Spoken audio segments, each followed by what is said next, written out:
இன்றைக்கி வந்து பார்த்திங்கன்னா நம்ம இந்தியாவில் வந்து பார்த்திங்கன்னா பயங்கர விமான விபத்து நடந்திருக்குங்க. நம்ம குஜராத் மாநிலத்தில் உள்ள அகமதாபாத் சர்தார் வல்லபாய் பட்டேல் விமான நிலையத்தில் வந்து லண்டனை நோக்கி புறப்பட்ட விமானம் வந்து பார்த்திங்கன்னா 242 பயணிகளோட புறப்பட்டுருங்க. புறப்பட்ட 5 நிமிடத்தில் வந்து கீழே விழுந்துருச்சுங்க. விழுந்ததில் வந்து பார்த்திங்கன்னா அது ஃபயர் ஆயிடுச்சு. அது விழுந்த இடம் வந்து பார்த்திங்கன்னா ஒரு மருத்துவமனை ஹாஸ்பிட்டலோட ஹாஸ்டல். அந்த ஹாஸ்டலில் வந்து நிறையா ஸ்டாஃபுங்க வந்து உணவு அருந்திக்கிட்டு டாக்டர்கள் எல்லாமே இருந்துருக்காங்க.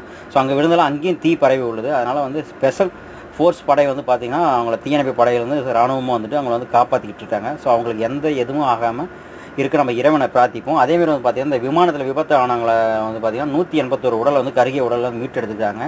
ஸோ மீதமுள்ளவர்கள் வந்து இறைவன் புண்ணியத்தில் வந்து குணமடைஞ்சு வரணும் நம்ம வந்து இறைவனை பிரார்த்திக்கும். அதே வேளை வந்து பார்த்திங்கன்னா உள்துறை அமைச்சர் அமித்ஷா அவர்களும் இந்திய பிரதமர் அவர்களும் வந்து தங்களோட வருத்தங்களை தெரிவிச்சுக்கிறாங்க. நேரில் சந்திக்க அந்த இடத்துக்கு வந்து அமித்ஷா அவர்கள் வருகிறார்கள். அதேமாரி வந்து பார்த்திங்கன்னா ஏர் இந்தியா குடும்பமும் வந்து வருத்தங்களை தெரிவிச்சிருக்கு.